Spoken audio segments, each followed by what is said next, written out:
Mr. Speaker, sir. In the last 2 days, members have covered many aspects of this contentious issue of benchmarking ministerial pay to the private sector at 2/3 M48. The member for Hougang has comprehensively stated the Workers' Party position on this matter.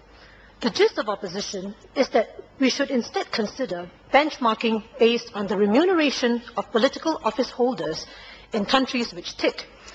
They generally favour a more moderate use of taxpayers' money for political salaries and do not seem to have run their countries aground. Today, I would like instead to examine a few points raised by Minister Teo Chee Hean in his reply speech yesterday, and also to argue why the benchmark of 2/3 M48 for political office will ultimately be against the national interest. First, points raised by the Minister yesterday. Minister Teo attempted to rebut the member for Hougang contention that this debate was a waste of taxpayers' money. He said instead that this was a hallmark of PAP's commitment to transparency. While I do agree that this is an opportunity to have a public airing, the debate arouses a feeling of déjà vu, harking back to the other transparent debate about whether to have casinos in Singapore. This revision is presented to Parliament in the form of a ministerial statement under Standing Order 44. No vote will be taken. Not one thing said by any MP will change the decision of the government. Personally, I would have very much liked to hear what each individual minister feels about taking about $2 million of taxpayers' money home each year, while fellow citizens struggle with rising costs and taxes.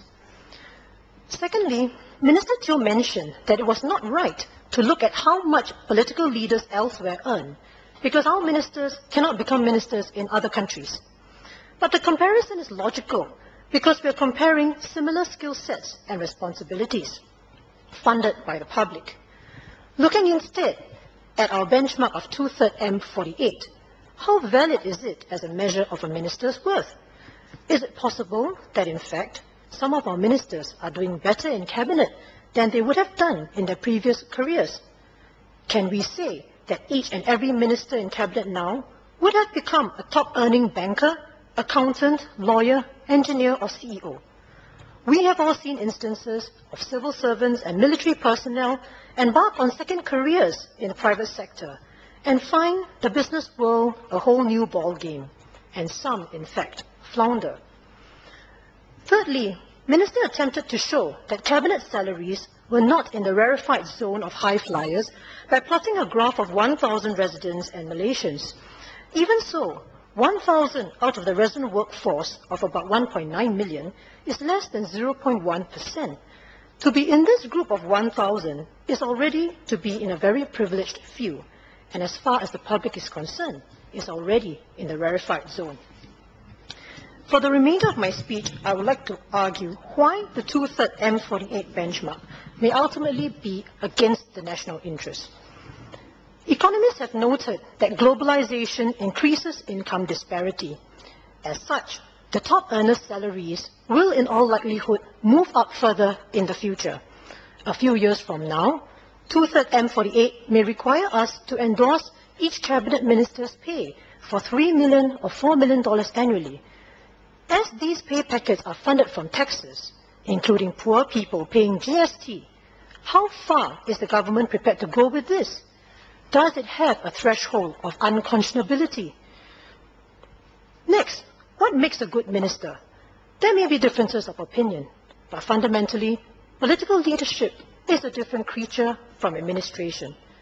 To add value to policy making, the minister must play the role of politician. He should understand the public sentiment and aspirations and be able to fund policies and explain things plainly to people. He must lead not just with the head, but with heart. His ground feel of the needs of the people and understanding of their plight distinguishes him from the professional civil servant who usually focuses more on efficiency and expediency in implementation. Indeed, to be effective, a minister's EQ may be more important than for him to be part of a Mensa club. In fact, he would be better if he was wired differently from the top civil servants to reduce the mistakes perpetuated by groupthink. Minister Mentor Lee Kuan Yew previously justified why it was not feasible to have foreign talent in the political leadership. He said that political leadership should have passion, the commitment, and share the same dreams as the people. I agree. The question is, how will 2/3 M48 affect empathy, the ability of ministers to share the same dreams as the people? Ministers are currently drawing about $1.2 million annually, which divided by 12 works out to be about $100,000 a month. How does this compare with the average person? According to the report of the Labour Force in Singapore 2006, the median gross monthly income of someone in full-time employment is $2,170. In other words, an ordinary person takes a month to earn what a minister earns in half a day. For university graduates, the median gross monthly income is about $4,450. This would take the minister about 1 day to earn. As you move salaries up to 88% of the benchmark, we will find that the average worker's monthly pay may be earned by a minister in a matter of 2 or 3 hours. Does the cabinet not feel a tinge of discomfort drawing taxpayers' money at such a rate? At such rates, can ministers and Singaporeans share the same dreams? Another reality is that our leaders may face problems in marshalling the people to make sacrifices for the country. About 4 years ago, Minister Dr. Vivian Balakrishnan told the House that his son had asked whether one should be prepared to die for Singapore. This sparked off a heated public debate. The cynics invariably linked this question to ministerial salaries. To quote a member of the public, and I paraphrase, "Who are we trying to kid?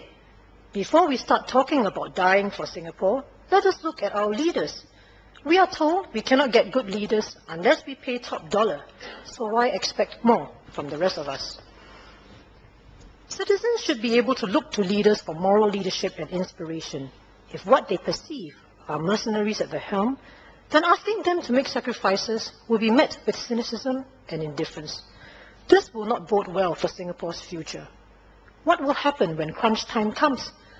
Is this a time bomb planted for the future of Singapore? Sir, if we are seriously unable to interest good people into public office, we must ask why other countries can do it and we cannot. Is it just the money, or the fact that we have not invested in creating a culture of high public spiritedness?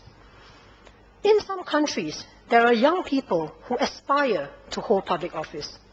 Senior Minister Goh had previously told Parliament that we could not expect Singaporeans to behave like people in other countries because we are a young nation and people still see things in material terms. How sad. After 41 years of nationhood, national service, and National Day parades, what do we teach our children? Do we judge a person's worth by his salary? If so, we have wasted millions of tax dollars on these nation-building efforts, which have truly been in vain. Public service must remain a noble undertaking for which people are prepared to make sacrifices in exchange for the benevolent power to improve the lives of others. If we corrupt this by money, we can be efficient, but never a country of high ideals. As such, I cannot agree with the members who see political office as yet another career choice. It must be more than a job, and the holder must be able to think of others besides himself. In the popular American comic strip, The Wizard of Oz, there was a public address by the king to his subjects from the royal balcony. The king began, "Remember the golden rule." One of the subjects called back, "What's that?" Back came the royal reply, "Whoever has the gold makes the rules." If the gold is indeed taxpayers' money, then Singapore is not that far from the kingdom of Oz. And it does not matter what transparency the government has claimed in this attempt to justify the pay hike. Thank you, sir.